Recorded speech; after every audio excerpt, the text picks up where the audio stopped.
नमस्कार, मैं कैलाश शर्मा एक बार फिर उपस्थित हूं आपके सामने संस्कृत का एक महत्वपूर्ण विषय प्रश्न निर्माण लेकर। सबसे पहले कुछ महत्वपूर्ण बातें जो हमें प्रश्नों का निर्माण करते समय ध्यान में रखनी हैं, जैसे कि रेखांकित शब्द जिस लिंग, विभक्ति और वचन का होता है, प्रश्नवाचक शब्द भी उसी लिंग, विभक्ति और वचन का होगा। ध्यान रहे, रेखांकित शब्द यानी वह शब्द जिसके आधार पर हमें प्रश्नों का निर्माण करना है। संस्कृत में 3 लिंग होते हैं, पुल्लिंग, स्त्रीलिंग और नपुंसकलिंग। इसी तरह से संस्कृत में 3 वचन होते हैं, एक वचन, द्विवचन और बहुवचन। संस्कृत में 7 विभक्तियां होती हैं, प्रथमा, द्वितीया, तृतीया, चतुर्थी, पंचमी, षष्ठी और सप्तमी। इन सभी विभक्तियों के सामने इनके कारक और कारक चिन्ह लिखे हुए हैं, जैसे कर्ता ने, कर्म को, करण से या के द्वारा, संप्रदान के लिए, अपादान से ये अलग होने के अर्थ में है, संबंध का, के, की, अधिकरण में, पर। सबसे महत्वपूर्ण बात, प्रश्नों का निर्माण करने के बाद प्रश्नवाचक वाक्य के अंत में प्रश्नवाचक चिन्ह अवश्य लगाएं। प्रश्न निर्माण।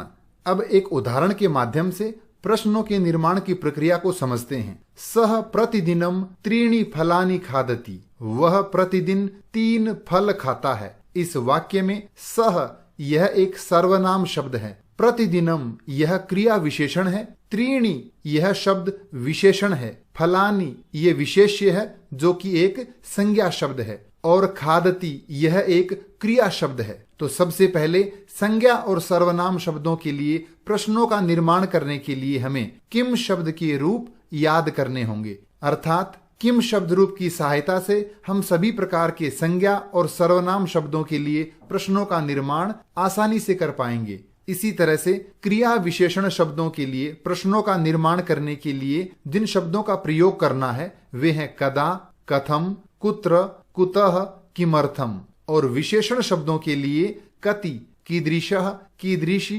कीदृशम इन शब्दों का प्रयोग करना है। अब हम इन शब्दों को विस्तार से समझते हैं। सबसे पहले हमने सभी प्रकार के प्रश्नवाचक शब्दों को 2 भागों में बांटा। पहला है किम शब्द रूप और दूसरा प्रश्नवाचक अव्यय। किम शब्द रूप को हमें तीनों लिंगों में याद करना होगा और समझना भी होगा, जैसे पुल्लिंग, स्त्रीलिंग और नपुंसकलिंग। इसी प्रकार से प्रश्नवाचक अव्यय जो हैं वे हैं कदा, कथम, कुत्र, कुतः, किमर्थम, कति, कीदृशः, कीदृशी, कीदृशम। इन शब्दों की सहायता से आप सब प्रकार के प्रश्नों का निर्माण आसानी से कर पाएंगे। सबसे पहले हम समझते हैं किम शब्द रूप को। किम शब्द के तीनों लिंगों में हमें रूप याद करने हैं। सबसे पहले किम शब्द पुल्लिंग में हम देखते हैं, ये है 7 विभक्ति, एक वचन, द्विवचन और बहुवचन। तो किम शब्द पुल्लिंग में बनेंगे कह, कौ, के, कम, कौ, कान, केन काभ्याम कैहि, कस्मै काभ्याम केभ्यः, कस्मात् काभ्याम केभ्यः, कस्य कयोः केशाम, कस्मिन् कयोः केषु। इसी तरह से किम शब्द स्त्रीलिंग में एक वचन, द्विवचन, बहुवचन। रूप बनेंगे का, के, काहा, काम, के, काहा, कया काभ्याम काभिः, कस्यै काभ्याम काभ्यः, कस्याः काभ्याम काभ्यः, कस्याः कयोः कासाम, कस्याम कयोः कासु। ध्यान रहे, किम शब्द के पुल्लिंग और नपुंसकलिंग के रूप में केवल प्रथमा और द्वितीय विभक्ति में थोड़ी सी भिन्नता है, शेष सभी रूप एक समान हैं। देखिए कैसे हमने 2 विभक्तियों के रूप बदले तो ये हो गए किम शब्द के नपुंसकलिंग के रूप, जैसे किम के कानी, किम के कानी, और शेष सभी पुल्लिंग के समान। तो तीनों लिंगों में हमने किम शब्द रूप देखे। अब इनको थोड़ा विस्तार से समझते हैं। सबसे पहले किम शब्द का हमने तीनों लिंगों में केवल एक वचन रूप को समझने के लिए यहाँ रखा है। ये हैं किम शब्द पुल्लिंग के रूप केवल एक वचन में, जिन्हें हम अर्थ के साथ समझते हैं। जैसे कह, इसका अर्थ है कौन, किसने या क्या। इसी तरह से यदि हम स्त्रीलिंग और नपुंसकलिंग की बात करें तो का और किम का अर्थ भी होगा कौन, किसने, क्या। फर्क इतना है कि ये पुल्लिंग है, ये स्त्रीलिंग और ये नपुंसकलिंग। इसी तरह से कम यानी किसको, केन किसके द्वारा, कस्मई किसके लिए, कस्मात किससे, ये अलग होने के अर्थ में है। कस्य किसका, किसके, किसकी, कस्मिन किसमें या किस पर। अब कौन से शब्द का प्रयोग हमें कहाँ करना है ये समझने के लिए हम आगे बढ़ते हैं। सबसे पहले हमने प्रथमा विभक्ति पुल्लिंग का उदाहरण लिया है। कुछ उदाहरण मैंने यहाँ लिखे हैं, जैसे बालकः पठति, बालक पढ़ रहा है। सह विद्यालयम गच्छति, वह विद्यालय जा रहा है। सिंहौ उच्चैः गर्जतः, दो शेर जोर से दहाड़ रहे हैं। अश्वाः धावन समये किमपि न खादन्ति, घोड़े दौड़ते समय कुछ भी नहीं खाते हैं। सूर्य पूर्व दिशायाम उदेति, सूरज पूर्व दिशा में उगता है। इन वाक्यों में जिन शब्दों के आधार पर प्रश्न निर्माण करना है उन्हें हम रेखांकित करते हैं। तो जो एक वचन में है उसके लिए कह, द्विवचन में है उसके स्थान पर कौ, और जो बहुवचन में है उसके स्थान पर के। अगर ये रूप हम इन रेखांकित शब्दों के स्थान पर रखते हैं तो प्रश्न निर्माण आसानी से हो जाता है। जैसे बालकः एक वचन है तो हमने रखा यहाँ पर कह, तो प्रश्न बनेगा कह पठति, कौन पढ़ रहा है। कह विद्यालयम गच्छति, कौन विद्यालय जा रहा है। कौ उच्चैः गर्जतः, कौन दो जोर से दहाड़ रहे हैं। के धावन समय किमपि न खादन्ति, कौन दौड़ते समय कुछ भी नहीं खाते हैं। कह पूर्व दिशायाम उदेति, कौन पूर्व दिशा में उदय होता है। अब प्रथमा विभक्ति स्त्रीलिंग के कुछ उदाहरण देखते हैं, जैसे वसुंधरा बहुरत्ना भवति, पृथ्वी अनेक रत्नों वाली है। छात्रे ग्रीष्मावकाशे मातुल गृहम गच्छतः, दो छात्राएं गर्मी की छुट्टियों में मामा के घर जा रही हैं। बालिकाः विद्यालयम गच्छन्ति, बालिकाएं विद्यालय जा रही हैं। पुष्पवाटिका अतीव मनोरमा अस्ति, पुष्प वाटिका बहुत ही सुंदर है। पार्वती तपस्यार्थम गौरी शिखरम अगच्छत, पार्वती तपस्या के लिए गौरी शिखर पर गई। इन वाक्यों में जिन शब्दों के आधार पर प्रश्न निर्माण करना है उन्हें हम रेखांकित करते हैं। तो इन रेखांकित शब्दों के लिए प्रश्न बनाने के लिए जो शब्द हमें काम में लेने हैं वो है का, के, काहा। इन रेखांकित शब्दों के स्थान पर इन प्रश्न सूचक शब्दों को रखने पर हम आसानी से प्रश्न बना सकते हैं। जैसे का बहुरत्ना भवति, कौन अनेक रत्नों वाली है। के ग्रीष्मावकाशे मातुल गृहम गच्छतः, कौन दो गर्मी की छुट्टियों में मामा के घर जा रही हैं। काहा विद्यालयम गच्छन्ति, कौन सब विद्यालय जा रही हैं। का अतीव मनोरमा अस्ति, कौन बहुत सुंदर है। का तपस्यार्थम गौरी शिखरम अगच्छत, कौन तपस्या के लिए गौरी शिखर पर गई। अब नपुंसक लिंग के कुछ उदाहरण देखते हैं, जैसे वृक्षात फलम पतति, वृक्ष से फल गिर रहा है। ग्रामम उभयतः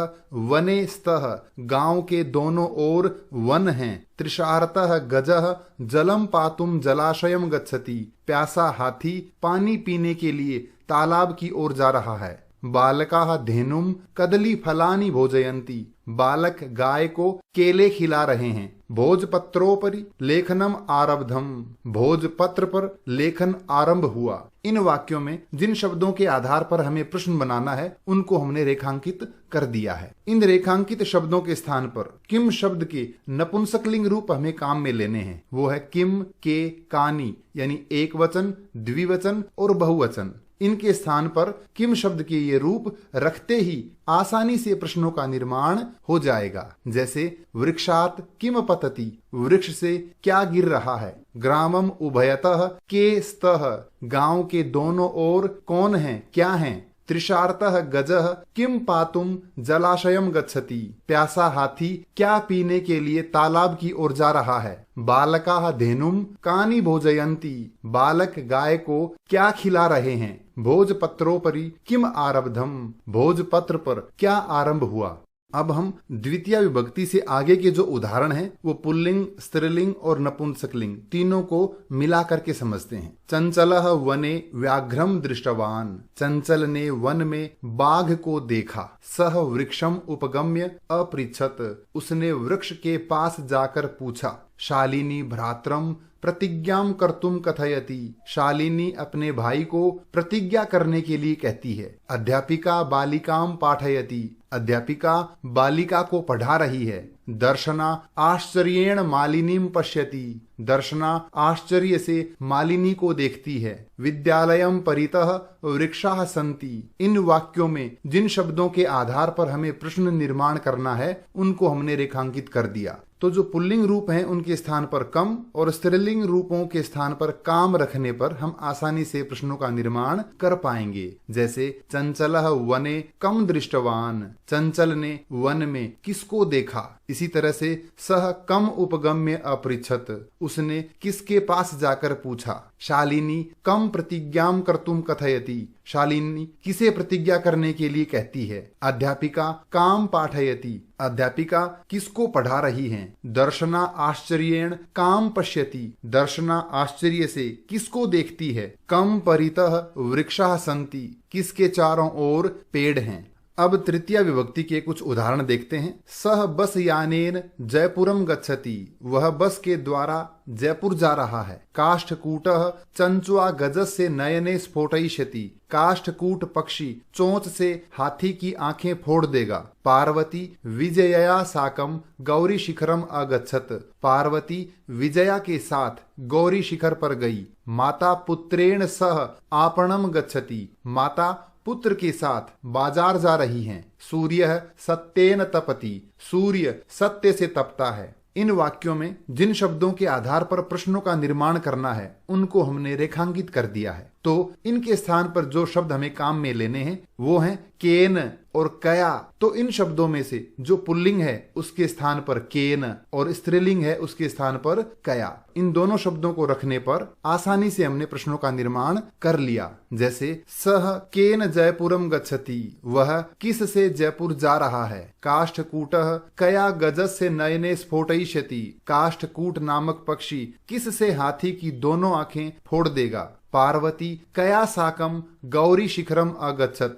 पार्वती किसके साथ गौरी शिखर पर गई। माता केन सह आपणम गच्छति। माता किसके साथ बाजार जा रही है। सूर्य केन तपति। सूर्य किससे तपता है। अब चतुर्थी विभक्ति के कुछ उदाहरण देखते हैं। जैसे सूर्याय नमः। सूर्य को नमन। जनाः सर्वकाराय देशस्य विकासार्थम धनम ददति। लोग सरकार को देश के विकास के लिए धन देते हैं। पिता बालिकायै क्रीडनकानि आनयति। पिता बालिका के लिए खिलौने ला रहे हैं। मोहनः निर्धनाय धनम ददाति। मोहन निर्धन को धन देता है। सर्वेभ्यः स्वस्ति। सभी का कल्याण हो। इन वाक्यों में जिन शब्दों के आधार पर प्रश्नों का निर्माण करना है उनको हमने रेखांकित कर दिया। इन शब्दों के स्थान पर जिन प्रश्नवाचक शब्दों का प्रयोग करना है वो है कस्मयी और कस्ययी। तो इनमें जो शब्द पुल्लिंग है उसके स्थान पर कस्मयी और जो स्त्रीलिंग है उसके स्थान पर कस्ययी रखने पर हम आसानी से प्रश्नों का निर्माण कर सकते हैं। जैसे कस्मयी नमः। किसको नमन। जनाः कस्मयी देशस्य विकासार्थम धनम ददति। लोग किसको देश के विकास के लिए धन देते हैं। पिता कस्यई क्रीडनकानि आनयति। पिता किसके लिए खिलौने ला रहे हैं। मोहनः कस्मई धनम ददाति। मोहन किसके लिए धन दे रहा है। केभ्यः स्वस्ति। किनका कल्याण हो। अब पंचमी विभक्ति के कुछ उदाहरण देखते हैं। व्याधः सिंहम जालात बहि निरसारयत। शिकारी ने शेर को जाल से बाहर निकाला। सह समयात पूर्वम प्रयासम करोति। वह समय से पहले प्रयास कर रहा है। जनाः पर्वतेभ्यः प्रस्तराणि आनयन्ति। लोग पर्वतों से पत्थर लाते हैं। दीपिका पुस्तकालयात पुस्तकानि आनयति। दीपिका पुस्तकालय से पुस्तकें ला रही है। लता वाटिकायाः पुष्पाणि आनयति। लता वाटिका से यानी बगीचे से फूल ला रही है। इन वाक्यों में जिन शब्दों के आधार पर प्रश्नों का निर्माण करना है उनको हमने रेखांकित कर दिया। तो इन रेखांकित शब्दों में से जो शब्द पुल्लिंग हैं उनके स्थान पर कस्मात और जो स्त्रीलिंग शब्द हैं उनके स्थान पर कस्याः लगाने पर हमने आसानी से प्रश्नों का निर्माण कर लिया। जैसे व्याधः सिंहम कस्मात बहि निरसारयत। शिकारी ने शेर को किससे बाहर निकाला। सह कस्मात पूर्वम प्रयासम करोति। वह किससे पहले प्रयास कर रहा है। जना केभ्यः प्रस्तराणि आनयन्ति। लोग किन से पत्थर ला रहे हैं। दीपिका कस्मात पुस्तकानि आनयति, दीपिका कहाँ से यानी किस से पुस्तकें ला रही है। लता कस्याः पुष्पाणि आनयति, लता किस से फूल ला रही है यानी कहाँ से फूल ला रही है। अब षष्ठी विभक्ति के कुछ उदाहरण देखते हैं। श्री रामः दशरथस्य पुत्रः अस्ति, श्री राम दशरथ के पुत्र हैं। लुब्धस्य यशः नश्यति, लालची व्यक्ति की प्रसिद्धि यश नष्ट हो जाता है। व्याधः नद्याः जलेन व्याघ्रस्य पिपाशाम अशमयत, शिकारी ने नदी के जल से बाघ की प्यास को शांत किया। इदम रमायाः गृहम् अस्ति, यह रमा का घर है। अयम प्रसन्नतायाः विषयोस्ति, यह प्रसन्नता का विषय है। इन वाक्यों में जिन शब्दों के आधार पर प्रश्नों का निर्माण करना है उनको हम रेखांकित करते हैं। तो रेखांकित शब्दों में जो पुल्लिंग शब्द हैं उनके स्थान पर कस्य और स्त्रीलिंग शब्दों के स्थान पर कस्या लगाने पर हम आसानी से प्रश्नों का निर्माण कर सकते हैं। जैसे श्री रामः कस्य पुत्रः अस्ति, श्री राम किन के पुत्र हैं। कस्य यशः नश्यति, किसका यश यानी प्रसिद्धि नष्ट होती है। व्याधः कस्याः जलेन व्याघ्रस्य पिपाशाम शमयत, शिकारी ने किसके जल से बाघ की प्यास को शांत किया। इदम कस्याः गृहम् अस्ति, यह किसका घर है। अयम कस्याः विषयोस्ति, यह किसका विषय है। अब सप्तमी विभक्ति के कुछ उदाहरण देखते हैं। सूर्य पश्चिमायाम दिशायाम अस्तम गच्छति, सूर्य पश्चिम दिशा में अस्त होता है। सह बिले प्रविश्य सिंहस्य भोजनम भविष्यति, वह गुफा में प्रवेश करके शेर का भोजन बनेगा। पुष्पेषु चित्र पतंगाः डयन्ते, फूलों पर तितलियां उड़ रही हैं। राघवस्य पठने इच्छा अस्ति, राघव की पढ़ने में इच्छा है। पृथिव्याम त्रीणि रत्नानि सन्ति, पृथ्वी पर 3 रत्न हैं। इन वाक्यों में जिन शब्दों के आधार पर प्रश्नों का निर्माण करना है उनको हमने रेखांकित कर दिया है। तो इनके स्थान पर जिन प्रश्नवाचक शब्दों का प्रयोग करना है वो है कस्मिन और कस्याम। जैसे सूर्य कस्याम दिशायाम अस्तम गच्छति, सूर्य कौन सी दिशा में अस्त होता है। सह कस्मिन प्रविश्य सिंहस्य भोजनम भविष्यति, वह किसमें प्रवेश करके शेर का भोजन बनेगा। केषु चित्र पतंगाः डयन्ते, किन पर तितलियां उड़ रही हैं। राघवस्य कस्मिन इच्छा अस्ति, राघव की किसमें इच्छा है। कस्याम त्रीणि रत्नानि सन्ति, किस पर 3 रत्न हैं। अब कुछ विशेष उदाहरणों के बारे में हम समझते हैं। जैसे मोहनः विद्यालयम गच्छति, मोहन विद्यालय जा रहा है। सह विद्यालयात् गृहम् आगतवान, वह विद्यालय से घर आ गया। वृक्षेषु खगाः कूजन्ति, पेड़ों पर पक्षी चहक रहे हैं। वयम भारत देशे निवसामः, हम भारत देश में रह रहे हैं। सह आगरा नगरे निवसति, वह आगरा नगर में रह रहा है। इन वाक्यों में जिन शब्दों के आधार पर प्रश्नों का निर्माण करना है उनको हम रेखांकित करते हैं। ध्यान रहे यानी गम धातु के अर्थ में यानी जाने के अर्थ में हम वहां पर द्वितीय विभक्ति का कम न लगाकर कुत्र लगाएंगे। इसी तरह से वृक्षों पर पक्षी चहक रहे हैं तो हम यहाँ केशु के स्थान पर कुत्र भी लिख सकते हैं। कुत्र शब्द का प्रयोग करके भी हम ऐसे शब्दों के स्थान पर प्रश्नों का निर्माण कर सकते हैं। जैसे मोहनः कुत्र गच्छति, मोहन कहाँ जा रहा है। सह विद्यालयात् कुत्र आगतवान, वह विद्यालय से कहाँ आया। कुत्र खगाः कूजन्ति, पक्षी कहाँ पर चहक रहे हैं। वयम कुत्र निवसामः, हम कहाँ पर रह रहे हैं। सह कुत्र निवसति, वह कहाँ रह रहा है। इस प्रकार हम आसानी से प्रश्नों का निर्माण कर सकते हैं। ये था आज का अध्याय प्रश्न निर्माण। प्रश्नों के निर्माण से संबंधित कोई भी प्रश्न हो तो कृपया कमेंट्स में लिखकर अवश्य पूछें। धन्यवाद।